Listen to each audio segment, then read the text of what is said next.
آہستگی کے ساتھ، نرمی کے ساتھ، عاجزی کے ساتھ وہ اپنے مالک اللہ کے بندے اور غلام بن کے چلتے ہیں۔ وہ جب چلتے ہیں تو غلاموں کی طرح چلتے ہیں، ان کی چال میں اکڑ نہیں ہوتی، ان کی چال میں تکبر اور غرور نہیں ہوتا، اکڑ نہیں ہوتی، وہ عاجزی کے ساتھ چلتے ہیں، نرمی کے ساتھ چلتے ہیں۔ وعباد الرحمن الذین یمشون علی الارض ہونا، جو چلتے ہیں زمین پر آہستگی کے ساتھ۔ وَإِذَا خَاطَبَهُمْ، اور جب مخاطب ہوتے ہیں ان سے الجاہلون، جاہل لوگ، قالو، تو وہ کہتے ہیں سلاما، سلام ہے۔ یعنی جب جاہل سے مراد یہاں پہ اجڑ قسم کے لوگ ہیں، یہاں جاہل کا مطلب ان پڑھ یا بے علم آدمی نہیں ہے، بلکہ بڑا غصے والا اجڑ قسم کا آدمی جو بات بات پہ جہالت پہ اتر آئے اور کسی بھی شریف آدمی سے بدتمیزی کا برتاؤ کرے۔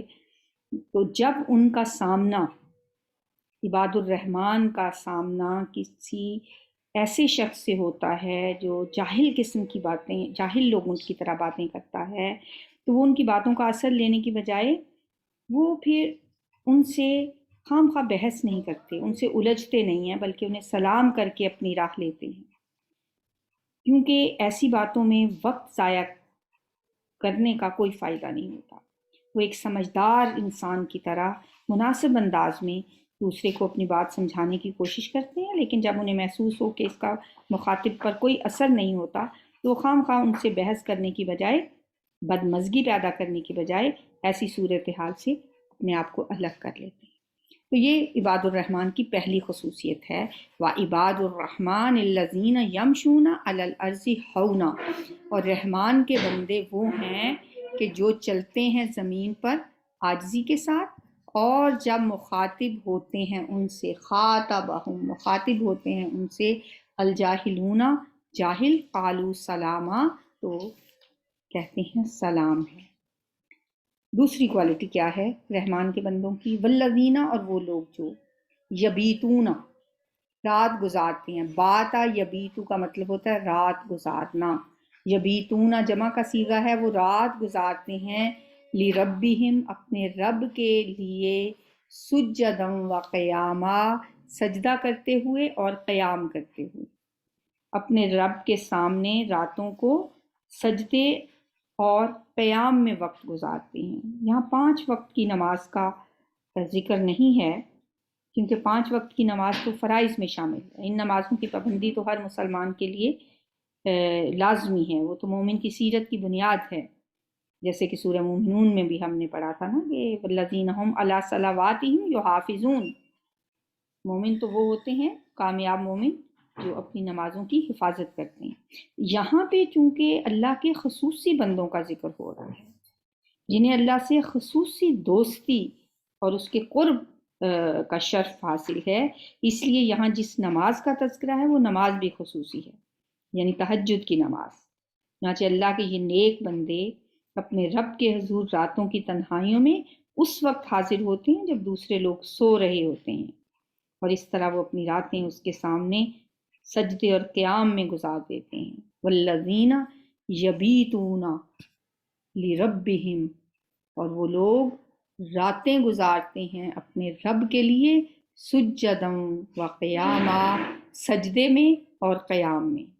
والذین، اور وہ لوگ، یقولون، جو کہتے ہیں، ربنا صرف، اے ہمارے رب، دور کر دے، انا، ہم سے، عذاب جہنم، جہنم کا عذاب۔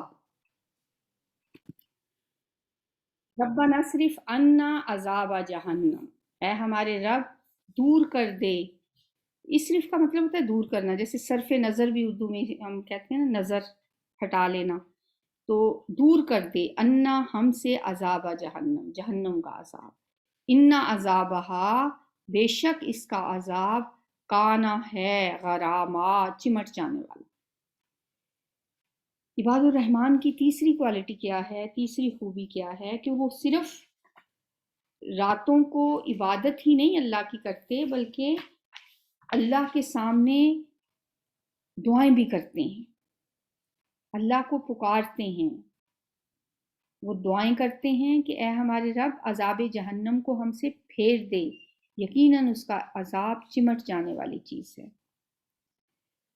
اور سورہ نور میں بھی ہم نے اللہ تعالیٰ نے اپنے مقرب بندوں کی ایک کیفیت بیان فرمائی تھی، یخافون یومن تتقلب فیہ القلوب والابصار، وہ ڈرتے رہتے ہیں اس دن کے خیال سے جس میں دل اور نگاہیں الٹ دیے جائیں گی۔ یعنی اگرچہ وہ اپنی ہر مصروفیت پر اللہ کے ذکر کو ترجیح دیتے ہیں اور ہر حالت میں نماز قائم کرتے ہیں، مگر اس سب کے باوجود وہ آخرت کے خوف سے ڈرتے رہتے ہیں۔ اور عباد الرحمن بھی اپنے رب کے سامنے دعائیں کرتے ہیں کہ اے ہمارے رب جہنم کا عذاب ہم سے پھیر دے، وہ بہت ہی چمٹ جانے والی مصیبت ہے۔ انہا، بے شک وہ کیا؟ وہ عذاب، جہنم کا عذاب، ساعت، بہت بری ہے، مستقرن، مستقل رہنے کی جگہ، قرار گاہ، و مقامہ، اور قیام گاہ، وہ بہت برا مستقر اور بہت برا ٹھکانہ ہے۔ یعنی مستقل ٹھکانے کے لیے مستقر کا لفظ ہے مستقل رہنا، مقام ہے عارضی قیام کی جگہ، دونوں لحاظ سے وہ بہت بری جگہ ہے۔ والذین، اگلی کوالٹی، اگلی خوبی کیا ہے عباد الرحمن کی؟ والذین، اور وہ لوگ، اذا، جب، انفقو، وہ خرچ کرتے ہیں، نفق ینفقو ہوتا ہے خرچ کرنا، انفاق فی سبیل اللہ کا لفظ بھی اسی سے ہوتا ہے، اور جب وہ خرچ کرتے ہیں، لم یسرفو، نہیں وہ فضول خرچی کرتے، اسراف نہیں کرتے، فلم یقتروا، اور نہ وہ خرچ میں تنگی کرتے ہیں۔ یسرفو، یقترو، دو اپوزٹ لفظ ہیں۔ یسرفو کا مطلب ہے فضول خرچی کرنا، اسراف کرنا، لم یسرفو، نہیں وہ فضول خرچی کرتے، ولم یقتروا، اور نہیں وہ تنگی کرتے، یعنی وہ بخل بھی نہیں کرتے، وکانا، اور ہوتا ہے، یعنی ان کا خرچ، بین ذالک، اس کے درمیان، قواما، معتدل راہ اختیار کرتے ہیں، میانہ روی اختیار کرتے ہیں، درمیانہ رستہ اختیار کرتے ہیں، نہ اسراف کرتے ہیں نہ بخل کرتے ہیں، ان کا معاملہ اس کے بین بین ہوتا ہے۔ مشکل کام ہے کسی بھی معاملے میں اعتدال قائم رکھنا، مگر اللہ کے ان بندوں کی سیرت ایسی میچور ہوتی ہے کہ انہیں اپنے اخراجات کے اندر اعتدال اور توازن قائم رکھنے میں مشکل پیش نہیں۔ یہ رحمان کے بندوں کی کوالٹیز ہیں۔ والذین، اور اگلی کوالٹی کیا ہے، اگلی خوبی کیا ہے؟ والذین، اور وہ لوگ، لا یدعون، نہیں پکارتے، مع اللہ، اللہ کے ساتھ، الہًا آخر، کسی دوسرے معبود، یعنی وہ شرک نہیں کرتے، وہ ایک اللہ کی عبادت کرتے ہیں۔ اللہ الصمد، لم یلد ولم یولد ولم یکن لہ کفوا احد پہ کاربند رہتے۔ لا یدعون، نہیں پکارتے، مع اللہ، اللہ کے ساتھ، الہًا آخر، کسی اور معبود کو، اور وہ معبود ان کا اپنا نفس بھی ہو سکتا ہے، دولت بھی ہو سکتی ہے، خواہشات بھی ہو سکتی ہیں، اور کوئی بھی اللہ کے ساتھ کسی کو شریک نہیں ٹھہراتے۔ ولا یقتلون، اور نہ وہ قتل کرتے ہیں، النفس، اس جان کو، التی، جس کو، حرم اللہ، حرام قرار دیا ہے اللہ نے، الا بالحق، مگر حق کے ساتھ۔ جس جان کو اللہ نے محترم ٹھہرایا ہے اسے قتل نہیں کرتے مگر حق کے ساتھ۔ حق سے مراد کیا ہے؟ وہ ساری قانونی صورتیں جن صورتوں میں کسی انسان کی جان لی جا سکتی ہے، یعنی قتل کے بدلے قتل، یا مرتد کا قتل۔ مرتد کون ہوتا ہے؟ جو دین اسلام سے پھر جاتا ہے۔ اب اگر عدالت اسے قتل کی سزا دیتی ہے تو وہ بھی حق کے ساتھ قتل ہے۔ اسی طرح حربی کافر کا قتل جنگ میں، اور شادی شدہ زانی کا رجم کرنا، وہ بھی قتل، یہ حق کے ساتھ قتل۔ اس کے علاوہ وہ کسی کو قتل نہیں کرتے۔ ولا یزنون، اور نہ وہ زنا کرتے ہیں۔ اب یہ تین صورتیں یہاں بیان کی گئی ہیں اس آیت میں، اور یہ تینوں کبیرہ گناہ ہیں۔